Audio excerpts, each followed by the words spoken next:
दोस्तों अक्सर 7:30 बजे हम लोग जो है वो सुबह सुबह आपके लिए फुटबॉल की न्यूज़ और अपडेट्स वगैरह लेकर के आते हैं। लेकिन यार आज कुछ ना ही न्यूज़ था ना ही कुछ अपडेट्स था। जितने लोग थे सब यूसीएल के बारे में बात कर रहे थे, तो I thought why not we also talk about UCL. आज की वीडियो में मैं आपको इतने डिटेल में जो है वो प्रिडिक्शन और प्रीव्यू देने वाला हूँ यूसीएल के गेम्स के बारे में। मैं चाहता तो अलग अलग वीडियो अलग अलग मैच का अलग अलग से बना के डाल देता, 4-5 शो है ना, फुल पैसा बाजी।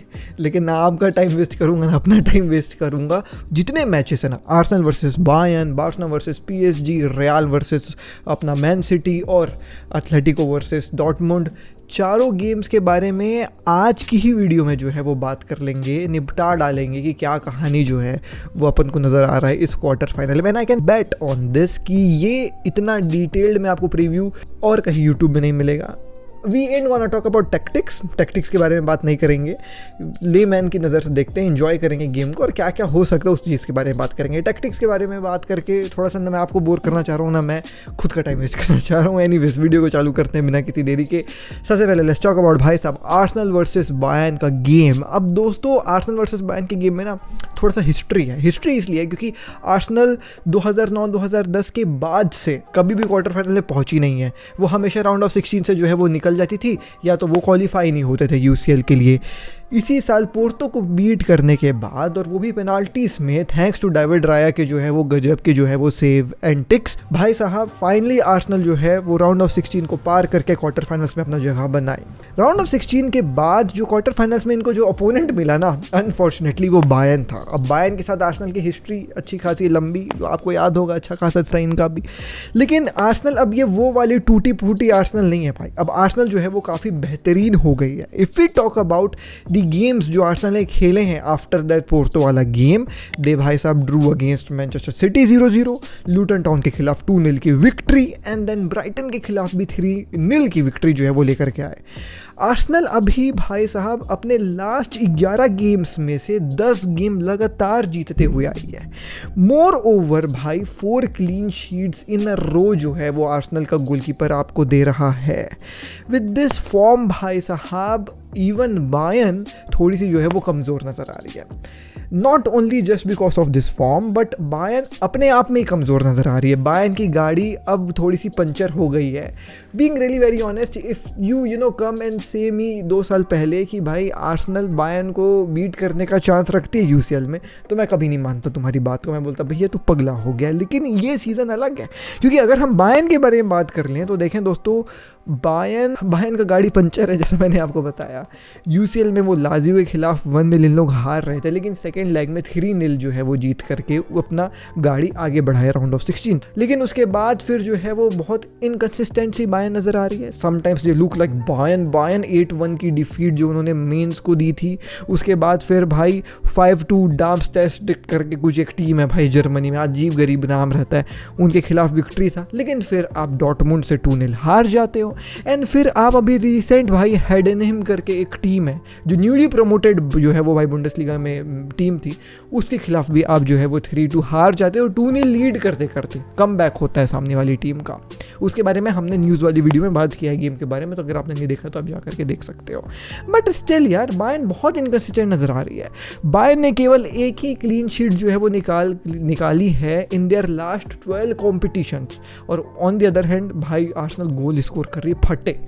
तो इन सब चीज़ों को देख करके लग रहा है कि आर्सेनल का पड़ला जो है वो भारी है। टीम न्यूज़ के बारे में बात करूँ तो दोस्तों देखो, आर्सेनल में जो है ना सभी फिट है एक्सेप्ट अपना जूलियन टिम्बर जो बहुत लंबे समय से इंजर्ड चल रहा है। लेकिन बायर्न के लिए यहाँ भी जो है वो पंचर है गाड़ी। इनकी एम्बुलेंस जो है वो फुल ऑन काम कर रही है। मैनुअल न्यूयर इंजर्ड है, किंग्सली कोमैन इंजर्ड है, लेरॉय साने इंजर्ड है, माजरुई और अपना ये जो है पालोविच, उसका समझ में नहीं आ रहा है, उसका 100% कन्फर्म नहीं, शायद देखने को मिल सकता है, शायद नहीं देखने को मिल सकते हैं। फिर और भी कई सारे बेंच वाले प्लेयर्स थे। गैब्रियल करके एक प्लेयर था, उसको ACL था, ठीक है। बुकमैन करके कोई प्लेयर था, उसको हैमस्ट्रिंग इंजरी है, और सार को भी ACL इंजरी हुई थी। बोए को हिप इंजरी है। नोएल आसेको को एंकल इंजरी है, तो भाई यहाँ गड़बड़ घोटाला नज़र आ रहा है बायर्न के लिए। लेकिन बायर्न के पास एक ऐसा बंदा है जो आर्सेनल के खिलाफ हमेशा गोल मारे, और उसका नाम है हैरी केन। हैरी केन ने भैया लास्ट 19 गेम में जो उसने आर्सेनल के खिलाफ खेले हैं, ऑब्वियसली टॉटनहम के साथ, उसमें 14 गोल्स जो है वो उसने मारे हैं। अब अगर हम पोटेंशियल लाइनअप के बारे में बात कर ले तो आर्सेनल भाई मेरे ख्याल से राय के साथ स्टार्ट करेगी विद वाइट, सलीबा, गैब्रियल, टोमियासू मुझको लगता है कि इस गेम में स्टार्ट करते हुए नजर आएंगे। ऑडिगार्ड, जॉर्जिनियो, राइस भाई साहब ऑब्वियसली स्टार्ट करेंगे बीच में विद साका, काई हावर्ट्स जो दोनों बहुत ही अमेजिंग फॉर्म में चल रहे हैं, और मार्टिनेली अप फ्रंट। ब्रिलियंट भाई साहब लाइनअप। टॉकिंग अबाउट बायर्न, ठीक है टूटी फूटी टीम है, कई सारी इंजरी से, बट स्टिल अगर तुम इनका लाइनअप देखोगे तो इट्स लुकिंग गुड। उलेरिच जो है वो उनका गोलकीपर बनेगा। आई एम रियली सॉरी मैं गलत नाम प्रोनाउंस करता हूँ, मुझे माफ़ करिएगा। किमिक उपामकानो रिटर्न होते हुए नज़र आ सकते हैं, जो मिस करे थे अपना जो है वो भाई यूसीएल का पुराना गेम का सस्पेंशन के चलते, लेकिन इसमें वापस आएंगे। किम और डेविस के साथ ये बैकलाइन देखने को नजर आ सकती है।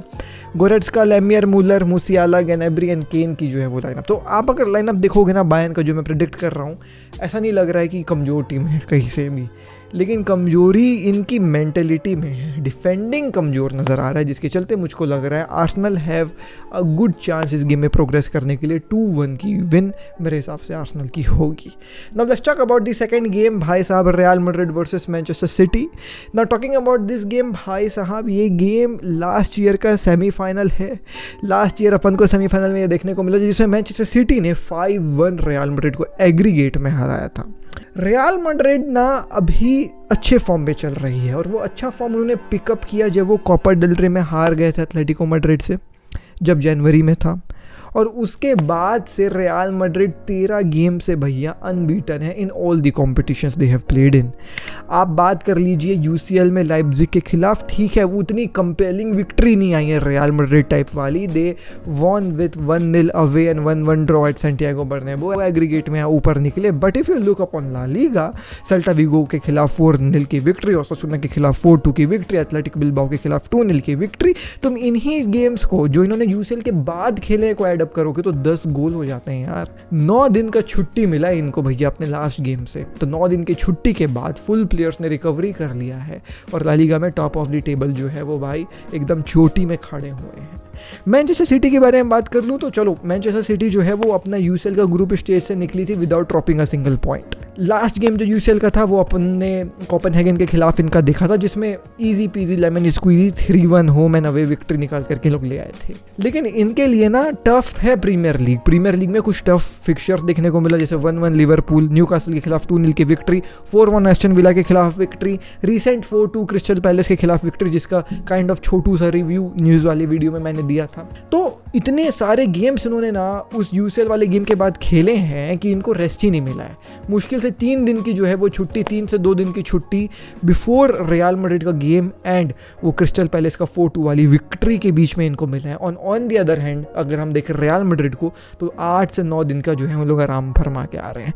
तो ये फटीग का मामला मैनचेस्टर सिटी के लिए हो सकता है। और अवे खेलने जाएगी मैनचेस्टर सिटी सैंटियागो बर्नाब्यू में, सो ऑब्वियसली वहाँ आप जान रहे हो क्राउड लोग क्या बवाल मचाते हैं। टीम न्यूज़ के बारे में बात करूँ तो देखो, रियल मैड्रिड में एडर मिलिटाओ अपन को लास्ट गेम में जो है वो वापसी करते हुए नजर आए, but I don't think so that Militão इस गेम में स्टार्ट करते हुए नजर आएंगे। ओनली टीबो कोर्तुआ और अपना डेविड एल्विस जो है, सॉरी क्या बोल रहा हूँ यार, डेविड एल्बा जो है वो दोनों इंजर्ड ही नजर हैं, लेकिन बाकी they are all good. Vinicius Junior last game La Liga का मिस किया था due to card accumulation, but ये यूसीएल वाले में ही is all fit to be in. Man City के बारे में बात कर लूँ तो देखो, in the last game which they played Crystal Palace वाला, उसमें गार्विडियोल को थोड़ी सी कुछ ऐसी इंजरी टाइप से समझ में आ रही थी, बट ऐसा कहा जा रहा है कि he will be back. But बहुत कुछ मेन प्लेयर्स है, जैसे काइल वॉकर था जो विनीशियस जूनियर को रोक करके रखा था भाई हमेशा से। काइल वॉकर इस गेम में पार्टिसिपेट करते नजर नहीं आएंगे। अब काइल वॉकर को काइंड ऑफ ऐसे रिप्लेसमेंट आके कभी कभी कर देता था, तो आके को भी जो है वो इंजरी हो गई है, उसको काफ इंजरी हुई है, तो वो भी जो है वो खेलते नजर नहीं आएगा। तो यहाँ पे जो लाइनअप मुझको मैनचेस्टर सिटी उतारते हुए नजर आ रही है, उसमें एडरसन नजर आएगा, Luis, Stones, Dias and Akanji नजर आएंगे। तो अकांजी और लुइस के ऊपर रहेगा दारोमदार विंग्स को संभालने का। अकांजी तो कर लेगा, लेकिन लुइस के ऊपर मेरे को डाउट है, but a big game for Luis आप कह सकते हैं। बाकी सिल्वा, रॉड्री ऑब्वियसली बेहतरीन फॉर्म में है तो उन लोगों को कोई रोक नहीं सकता है। बाकी डी ब्रुयने भी स्टार्ट करेगा, फिल फोडन अच्छा खेल रहा है तो क्या पता फिल फोडन को स्टार्ट मिलेगा या डोकू को मिलेगा विथ हालैंड। मेरे ख्याल से दोनों को मिल सकता है, डोकू और फिल फोडन दोनों के साथ जाएगा मेरे ख्याल से पेप गार्डियोला। अब देखते हैं वो पेप गार्डियोला वो कुछ भी कर सकता है। रियल मैड्रिड के बारे में बात कर लूँ तो लूनिन, कार्वाहाल, रुड्रिगर, नाचो, मेंडी ये तो देखने को मिल ही रहे हैं। Valverde, Tchouameni, Kroos, Bellingham, Vinicius Junior, Rodrygo, like this is the lineup. Carlo Ancelotti अपना बेस्ट 11 खोज लेता तो वही खिलाता है, फिर वो सोचता भी नहीं है। तो ऐसी कुछ अपन को देखने को मिलेंगे इन लोग, इसमें कुछ ऐसा ज़्यादा बात करने लायक नहीं है रियल मैड्रिड के स्टार्टिंग 11 को। बाकी या talking about the prediction, I guess it will be a draw, पिछले सीजन टाइप पहला लेग ड्रॉ ही होता है, तो मेरे ख्याल से पहला लेग ड्रॉ ही होगा। ऑल दो बातें चल रही हैं, सैंटियागो बर्नाब्यू को यूएफए से बात कर रहे हैं इन लोग कि क्या हम लोग अपने स्टेडियम को रूफ को बंद कर सकते हैं क्या, एक लाउडर एटमॉस्फेयर बनाने के लिए। लेट्स सी अगर यूएफए वो करने देगी कि नहीं देगी, उसके ऊपर बाद में बात करेंगे, या देख ही लेंगे बात क्या करेंगे। अगले गेम के बारे में बात कर ले तो ये एक ऐसा गेम है जिसके बारे में ऑन पेपर तो हाँ मज़ा आएगा देख करके, लेकिन ऑब्वियसली ना आप देखने वाले हो ना मैं देखने वाला हूँ, एथलेटिको मैड्रिड वर्सेस डॉर्टमुंड। लेकिन कुछ चीज़ें मैं आपको बता दे रहा हूँ दोस्तों। देखो एथलेटिको मैड्रिड इंटर मिलान को जो है वो पेनाल्टी से बीट करके आगे बढ़ी थी, ठीक है। डिएगो सिमियोने जो है वो भाई क्वार्टर फाइनल्स में पार्टिसिपेट तो कर रहे हैं, लेकिन वो हमेशा से निकलते हुए आते हैं इस क्वार्टर फाइनल्स के जो है वो स्टेज से। 2016-2017 में के बाद से उन्होंने कभी इस स्टेज से आगे नहीं बढ़ा है। 19-20 में इन लोग लाइप्जिग से हार गए थे, मैनचेस्टर सिटी से 21 बॉयज़ में, और फिर उसके बाद यहाँ से आगे तो पहुँच ही नहीं पाए हैं, या अगर पहुँचे भी हैं तो हार के ही आएंगे। रिसेंटली अगर ला लीगा के बारे में बात कर ले तो भाई 2-1 विलारियल के खिलाफ इन लोग जीते, लेकिन ला लीगा में इन लोग बहुत पैची चल रहे हैं, बहुत इनकन्सिस्टेंट चल रहे हैं। 3-0 की लॉस थी बार्सिलोना के खिलाफ, और उसके बाद वो विलारियल वाला ही गेम आया था जिसमें 2-1 जीत गए थे, तो ऐसा इनको भी अच्छी खासी जो है वो रेस्ट मिली थी। और अगर बात कर लें इनके रीसेंट रन ऑफ फॉर्म के बारे में तो 12 जो इनके लास्ट मैचेस थे उनमें से केवल 4 ही जीते हैं, तो इनकंसिस्टेंट है यार एथलेटिको मैड्रिड।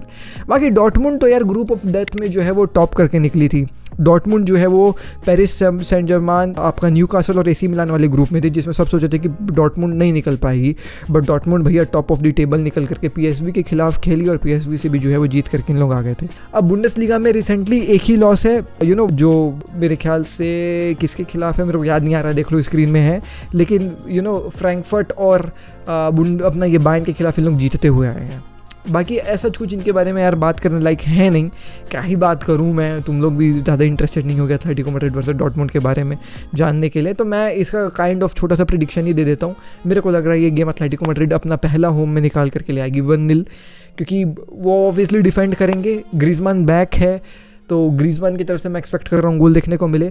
और डॉर्टमुंड के पास ना यंग प्लेयर्स हैं बहुत सारे, आई नो सेंचो है, आदमाई है और कई सारे अच्छे प्लेयर्स हैं। वो एथलेटिको मैड्रिड है, वो जानते हैं होम में कैसा डिफेंड करना है, तो मेरे ख्याल से एथलेटिको मैड्रिड इस गेम को 1-0 निकाल के ले आएगी। अब बात कर लेते हैं एलिफेंट इन द रूम के बारे में, पीएसजी वर्सेस बार्सिलोना के बारे में, और इस गेम का मैं अलग से प्रीव्यू बनाता तो मज़ा आ जाता, लेकिन ठीक है लेट्स टॉक अबाउट भाई साहब ये गेम। इस गेम के लिए ना मैं इंतज़ार कर रहा हूँ, क्योंकि इस गेम में एज अ बार्सिलोना फैन मेरे लिए हिस्ट्री भी है, रिवेंज भी है, बहुत मज़ा भी है, और लुइस एनरिके भी है। 9 साल हो गए लुइस एनरिके को बार्सिलोना छोड़े हुए, और 9 साल के बाद he has finally got the chance, जहाँ पे वो पीएसजी को केवल 5 गेम्स बचे हुए हैं यूसीएल के, तुम अगर कहो तो 5 गेम्स के बाद वो शायद यूसीएल को अपना पहला जो है वो पीएसजी को अपना पहला यूसीएल की ट्रॉफी दिला दे, और किलियन एम्बाप्पे को एक परफेक्ट फेयरवेल जो है वो दिला दे पीएसजी में। ये लुइस एनरिके है, और इस दुनिया में अगर कोई मैनेजर ऐसा कर सकता है तो वो लुइस एनरिके ही कर सकता है।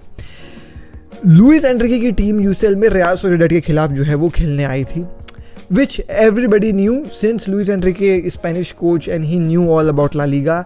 एवरीबडी न्यू कि भाई ये तो दोनों लेग जो है वो लुइस एनरिके जीत करके जो है वो आएगा, एंड एग्जैक्टली वैसे ही होता है। लुइस एनरिके की टीम जो है वो 2-0 एंड 2-1 की जो है वो स्कोर लाइन के साथ एकदम भाई साहब स्टीम रोलर के तरीके से ऐसे उड़ाते हुए रियल सोसिएडाड को आगे बढ़ के अब क्वार्टर फाइनल्स में बार्सिलोना के खिलाफ आ गई है।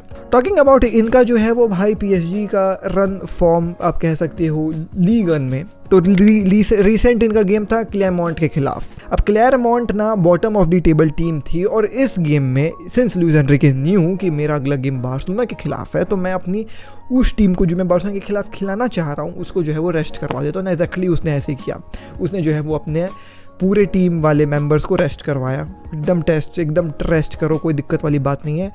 गेम हार रहे थे क्लेमरमॉन्ट के खिलाफ, bottom of the table team Clermont, लेकिन फिर गंसालो रामोस जो है वो एक गोल मार करके 1-1 ड्रॉ निकाल करके ले आए। Despite of that draw, Paris Saint Germain is 10 points भाई साहब अबव क्लियर, आप कह सकते हो टॉप ऑफ द टेबल लीगन में, और 6 गेम्स बचे हुए हैं, तो ऐसा कोई दिक्कत है ही नहीं PSG के लिए लीगन में पर्टिकुलरली। इन लोग 27 मैचेस में अनबीटन चल रहे हैं इन ऑल टूर्नामेंट। अनबीटन कह रहा हूँ, ड्रॉज आए होंगे no doubt, but there unbeaten, कोई नहीं हरा पाया है लास्ट 27 गेम्स में इनको।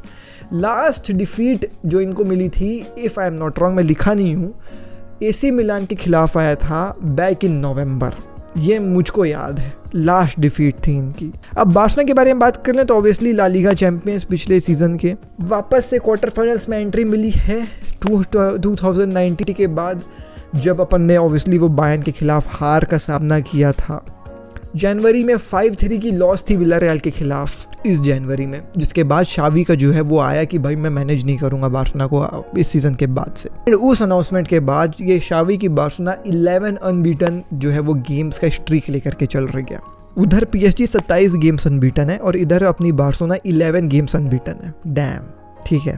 जब हम UCL के बारे में बात करते हैं तो नापोली के खिलाफ गेम था, अवे खेलने गए थे, 1-1 की जो है वो ड्रॉ लेकर के आए। होम में आए, ज़्यादा उम्मीदें नहीं थी, बस एक्सपेक्टेशंस ज़्यादा नहीं थी, बस ये था कि हाँ होप है, और उस होप के ऊपर बार्सिलोना जो है वो खरी उतरी एंड वी लिटरली भाई डिफीटेड 3-1। भाई साहब नापोली, मज़ा आ गया देख करके।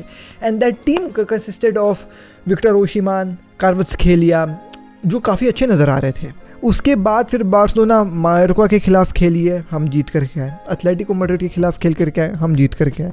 लास पाल्मास के खिलाफ खेल करके आए, हम जीत करके आए। जीत करके आए साथ ही साथ हम क्लीन शीट भी निकाल करके ले करके आए हैं। तो ये बार्सिलोना है जनवरी के बाद से जिन्होंने अपना काया पलट कर लिया भाई।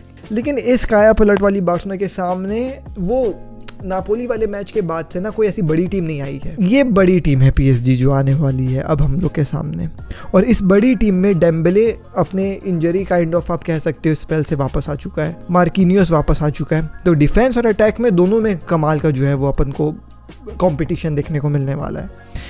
केवल किम्पेम्पे जो है वो भाई साहब बाहर रहेगा इस गेम से, बाकी करजावा जो है वो बैक इंजरी के साथ बाहर है, जो ऑब्वियसली उतना बड़ा रोल प्ले नहीं करते हैं। सर्जियो रिको गोलकीपर उतना बड़ा रोल प्ले नहीं करते हैं बार्सिलोना के लिए, लेकिन इंजरीज काफ़ी ज़्यादा हैं। गावी बाहर, अलेक्जेंड्रो बाल्दे बाहर, ठीक है। पेद्री कहाँ जा रहा है कि गेम में ट्रैवल करेगा बट खेलते नजर नहीं आएगा। फ्रैंकी डियोंग बोल रहे हैं वापस आ सकता है, क्रिस्टियनसन बोल रहे हैं वापस आ सकता है, but we really don't know. Barcelona के पास ना एक और बहुत बड़ी दिक्कत है इस गेम से पहले, और वो है 7 प्लेयर्स का सस्पेंशन का रिस्क। अगर ये 7 प्लेयर्स अगर येलो कार्ड ले लेते हैं तो वो नेक्स्ट लेग जो बार्सिलोना में होने वाला है इस गेम का वो मिस करेंगे।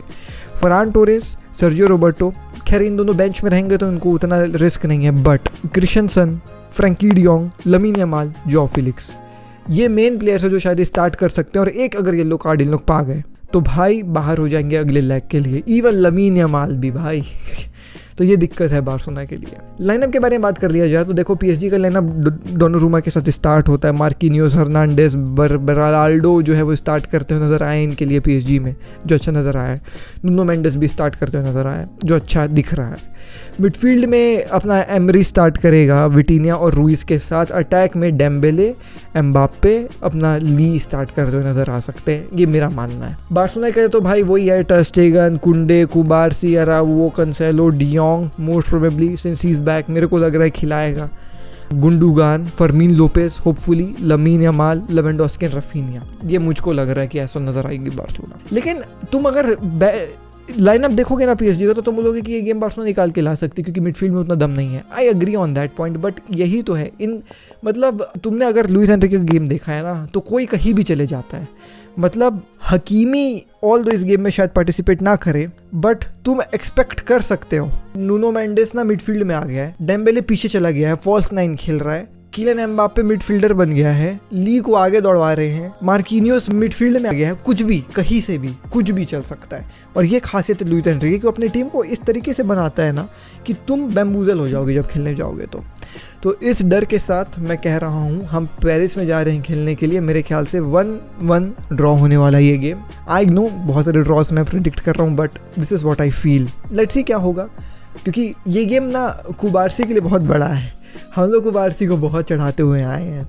अगर उसने एम्बाप्पे को रोक लिया तो भगवान बन जाएगा लेकिन अगर वो एम्बाप्पे से पीट गया तो जितना उसको चढ़ाए हैं ना भाई, सब गुड़ गोबर हो जाएगा। तो लेट्स सी क्या होता है। चलिए दोस्तों, मैं मिलता हूँ आपसे अगली वीडियो में। ये थी मेरी प्रेडिक्शन। आप भी अपना कुछ प्रेडिक्शन वगैरह डालिए कमेंट सेक्शन में। जल्दी next video. I am Ashish Ketan, peace. जय हिंद, वंदे मातरम। डीएनए भरा है खून में, फुटबॉल की नॉलेज दिमाग में, चैनल भरा के जुनून से। फुटबॉल की खबर एक जी के साथ, फुटबॉल की खबर एक जी के साथ, फुटबॉल की खबर एक जी के साथ, फुटबॉल की खबर एक जी के साथ।